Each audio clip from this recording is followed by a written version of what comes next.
outspoken. And I imagine he could be tough. I found this with all those actors who, directors who have been. You were moving between comedy and drama at this point. You're an actor. You're a professional actor. You've acted on stage and radio, television, motion pictures.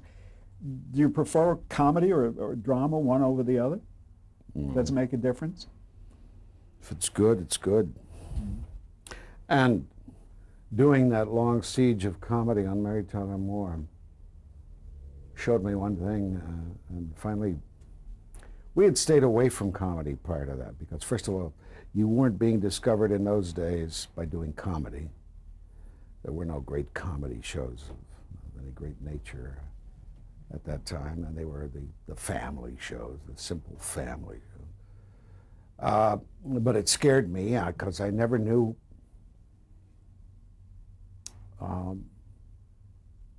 I knew I could get laughs, but I didn't know how I'd get them the second night or the second day. So I was happy to stay away from it. But finally, doing Mary for those 7 years, I came to realize that everything has comedy in it. And every dramatic performance is even better when you can put the comedy to it. And I use Sean O'Casey as a very good example of that combination. You appeared in a very notable production, one that's replayed virtually every holiday season, The Gathering with Maureen Stapleton. Is that a special kind of program for you? Did you realize that it was going to have as much impact as it has? I had a chance to do 2 Christmas shows at that time. This one was written by James Poe, and I forget who wrote the other one, but the other one was about a poor family. And I liked the show about the rich family so much more. That's a because it was schmaltzier, it was less severe, it was less suffering, even though I die in the end. And it was about togetherness, really creating togetherness. But I had no idea that the show would have the effect it did until about a year later. I'm going around the country talking up some other project. And I was with a talk show host in St. Louis who asked me, do you know how much influence that show had? I said, no. I knew the ratings were good and all that. He said, I had been estranged from my daughter. And after that show, I called her up and reunited with her. His wife was dead. And I said, and how's it been since? He said, it's been, we've had ups and downs, but we're still together. And I've heard that story repeatedly. Also discovered from him that after the show ended, that the long distance lines were jammed nationally of people doing that very same act. So I thought, my God, it's a schmaltzy show, but how wonderful that it brought people together. Doesn't that put an awful lot of responsibility on your shoulders, on the creator's shoulders as well, that you're having this incredible impact on people, that what you're doing is not insignificant, that people are really believing and taking it to heart and even acting on it, that what you do really has a meaning? Does that ever enter into your thinking? Well, I think about the power of television, that nobody has ever really, thank God nobody has really figured out the formula, because it is the strongest weapon known to mankind, and nobody has really figured out the formula of how to employ it for evil. Granted, it has enormous adverse effects in how it's used these days. Does not employ its potential by any means, and we keep dumbing down. But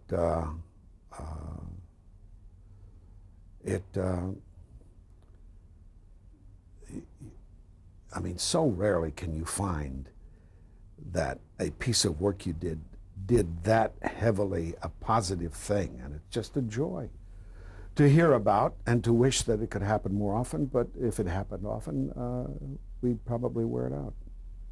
We still don't know how to do it. Well, you try to do it with Lou Grant. Did you come out of the Mary Tyler Moore Show with a commitment to do another show for MTM? Yeah, it took a while to wangle it because our relations were not that good at the time. Your relations with whom? With MTM. MTM. But that got healed over because I did want to stay with them. It was my family. And per my agent's suggestion, he said that we ought to seek out Alan and Jim to produce the show because I trusted them implicitly. And so I signed the deal with CBS, and I guess they clinched Alan and Jim. And the pleasure was given to MTM. And, or maybe CBS said, do it to MTM, and they did it, and it was all a package. And the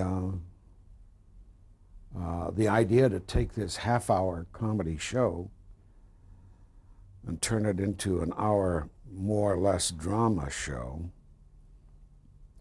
about newspapers was Jim and Alan's idea.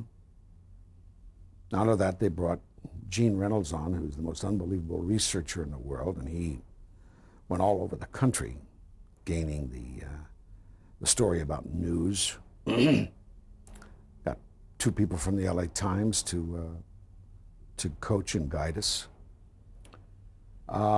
Excuse me, was that the original concept that you were going to do this kind of a show, or were other concepts tried out first? That's the first concept that was brought to me, to keep Lou Grant alive. Because it's unprecedented for a character. Well, and with just cause that it's unprecedented, because I was placed under orders by Alan and Jim. We're not going to be down on the set like we were with the 3-camera show. It's up to you to maintain the flame of Lou Grant. Jay Sandrich said the same thing to me. You've got to keep the character, remember who the character is, and keep him alive, and so on and so on. And I got down on that floor and with a single camera and a new crew and so forth and so on, and began slogging through the first shows, and nobody's laughing. And I'm so busy gesticulating and grimacing on that set to punch whatever I'm finding funny and to make sure that the audience knows this is a laugh here and this is my old stunt there. I was becoming a nervous wreck. And that went on for about 6 or 7 shows, and I was having a miserable time, very miserable time. And I was under therapy at the time. I didn't last long with this guy, but one of the prizes I did get from him is after the show opened, and I came in finally for a session, and I said, "What do you think?"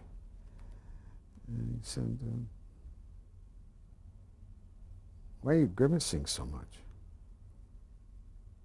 That's all he said. I said, "I'm trying to get those laughs that the guys told me to remember who Lou was, blah, blah, blah, blah." And I said, "Okay, I'm going to forget about comedy." I'd been using my brothers, as I said, for that comedic Lou Grant. And I turned around and went into myself. And whatever Lou Grant did, I said, how would he respond? How would I respond? More and more. And I don't know that you can see the slightest bit of difference between that show and this show. But I was just relieved. I threw the monkey off my back.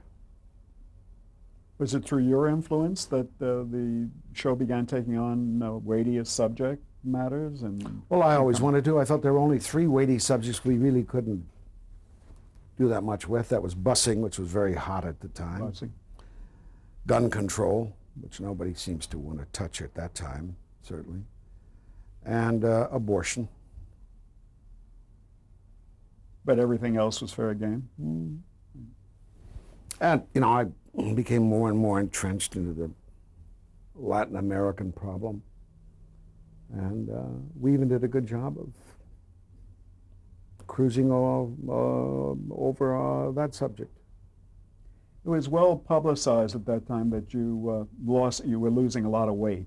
Was that done for reasons of you were now a top banana? Yeah. I went on one of those liquid protein diets. To the point that the first day of shooting was at Point Magoo with fake palm trees planted in the beach. And Gene Roach and I, in Palm Beach suits, struggling on the beach. I'm ticked off at him for leading us on a wild goose chase. And we're rolling in the tides.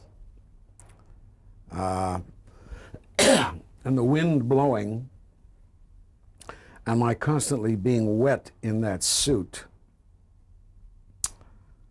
I'd always thought I was either too fat or too Jewish to turn blue when I got cold. The Danish boys who lived next door always could do that.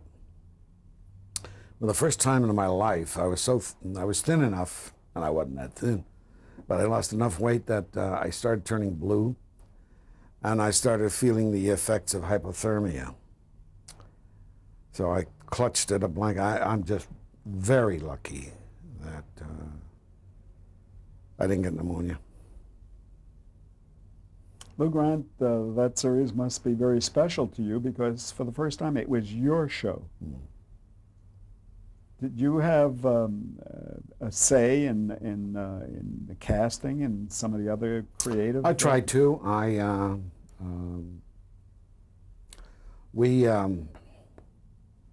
Oh God, what's her name? Star of Alien. Sigourney Weaver? She came in and it was probably after she came in, and I said, I'm sorry, I'm not impressed. I didn't feel her reading didn't do anything for me, for the Linda Kelsey, the eventual Linda Kelsey.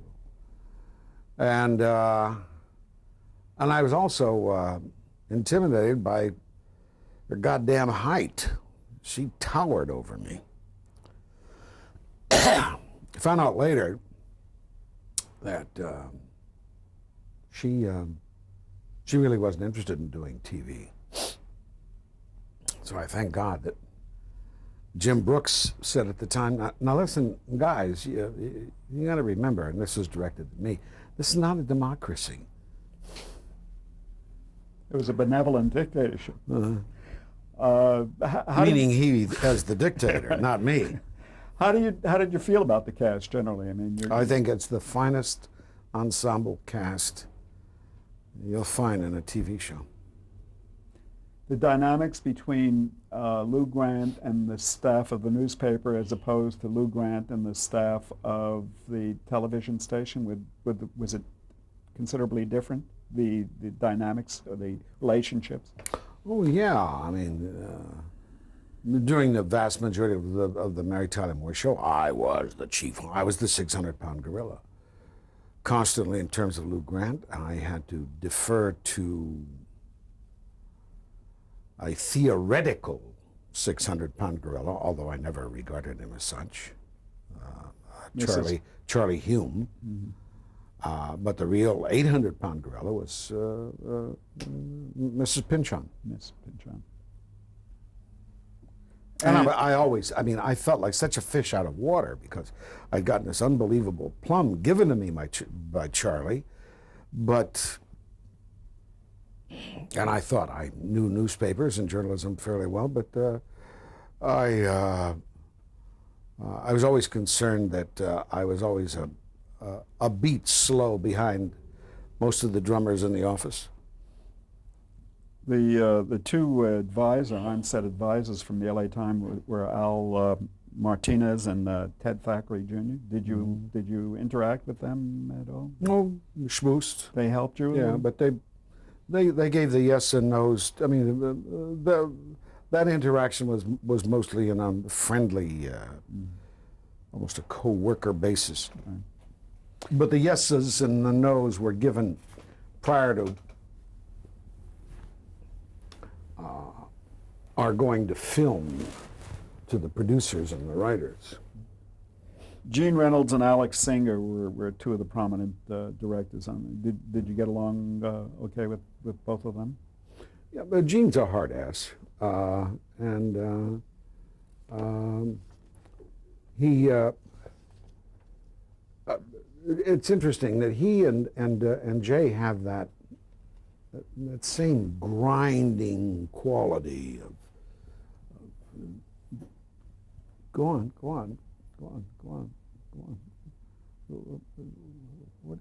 What do you want? I want it better, and really driving you up the wall. But they get good work out of you. They're David Greens. Alex Singer? What sort of guy? Alex Singer, yeah, sweet. He's not a grinder. Production after the first season, did you make changes? Yeah, Rebecca Balding was given the heave-ho after the third show. And I liked her a lot, and was because she had been in The Gathering with me. And I didn't want her to go, but she was not gelling. And I didn't say yes, I didn't say no. She was going with or without my consent. And I must say that Linda worked out beautifully. Your initial ratings weren't great, were they? Drove me nuts. Towards the end of the first year, I went to a big CBS gathering. And what was his name? Grant. John Reynolds? Huh? You were saying CBS, John Reynolds? The president of Bud Grant. Bud Grant. Was at this, and I went up to him with a sorrowful hangdog look, and he said, "What's my?" I said, "Oh, I'm just worried about the show." I said, "Worried about the show?" I said, "Oh, don't worry." He said, "If this doesn't work out, we'll do something else." That's not what I want to hear. How about the critics? Did the critics like you? Oh, critics loved us. Yeah, we were their fair-haired boys. I had hair in those days.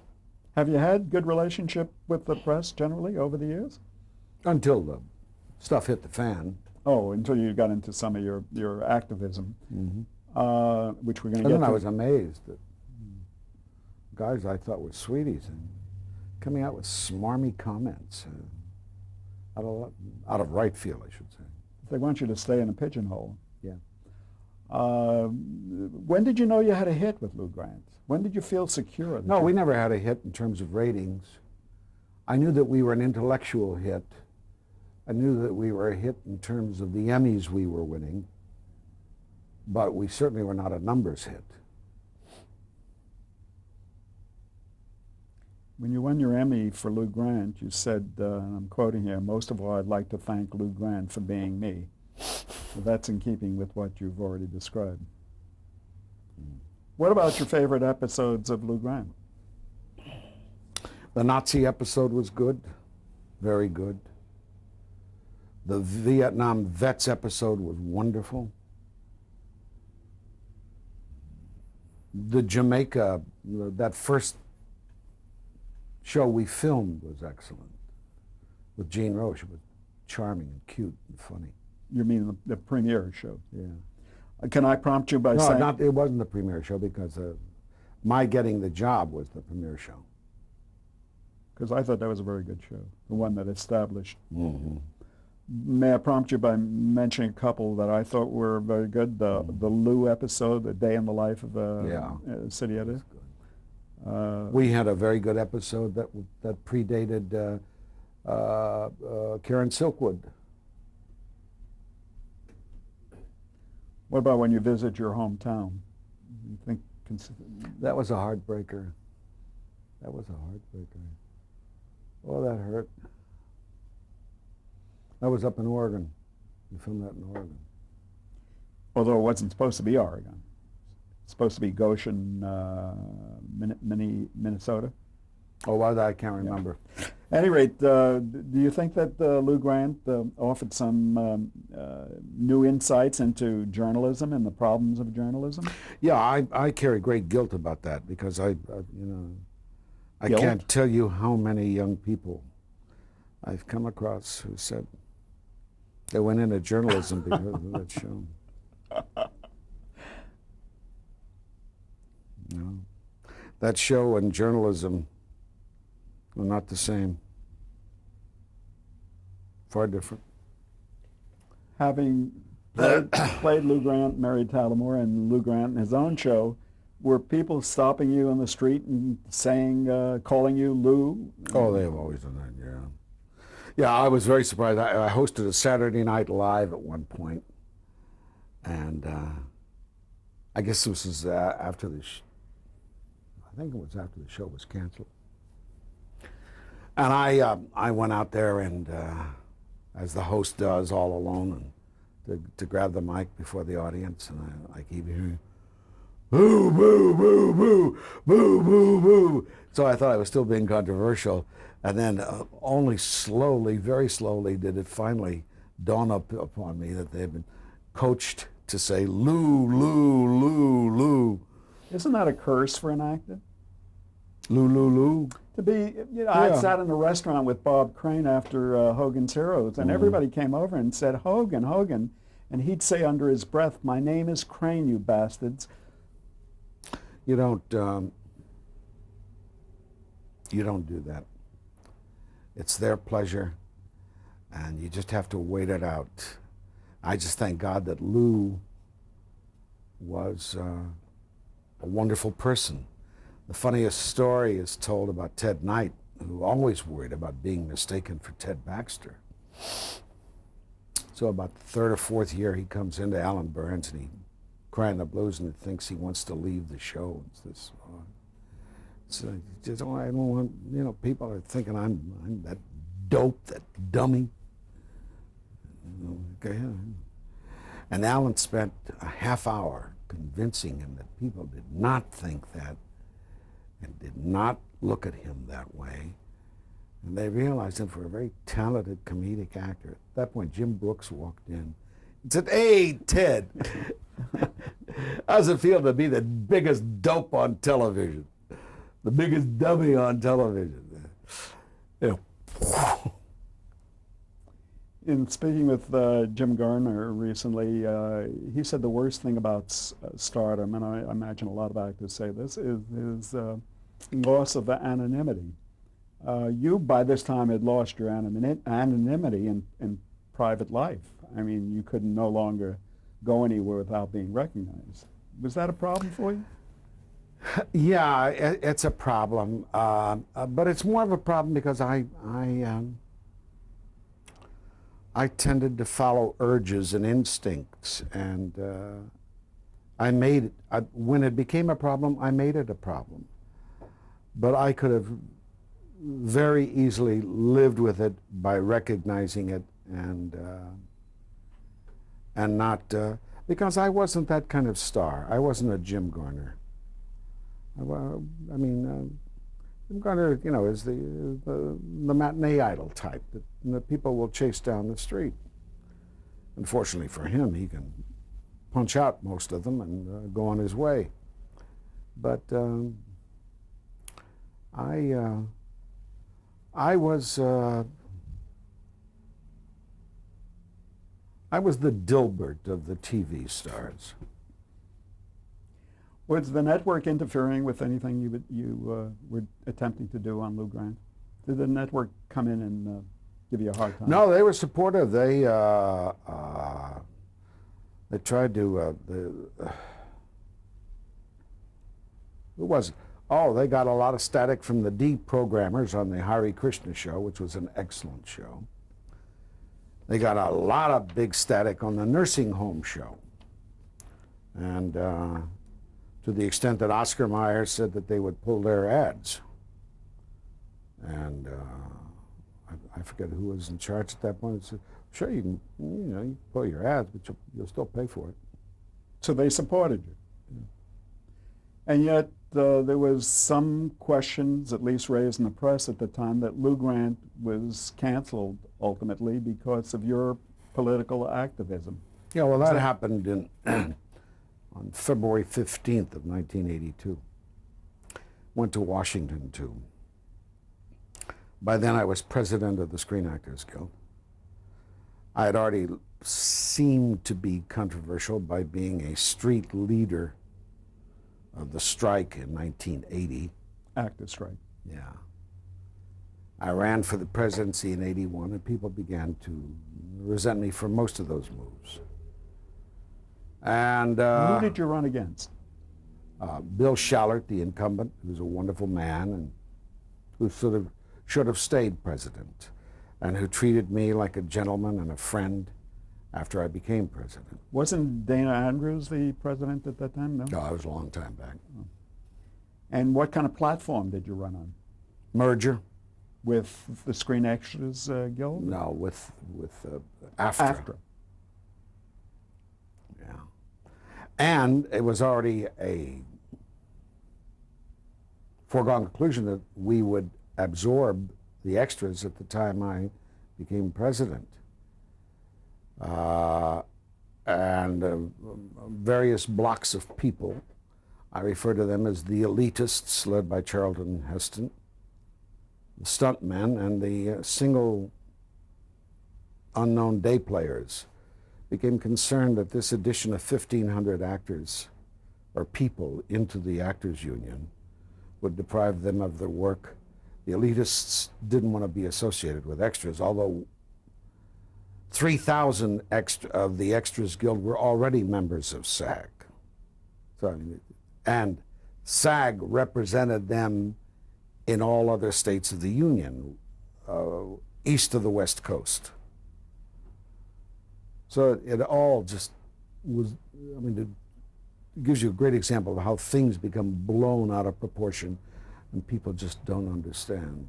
And since we said that it had to be a plurality, which I believe is 2/3, we had the election twice and never got a plurality.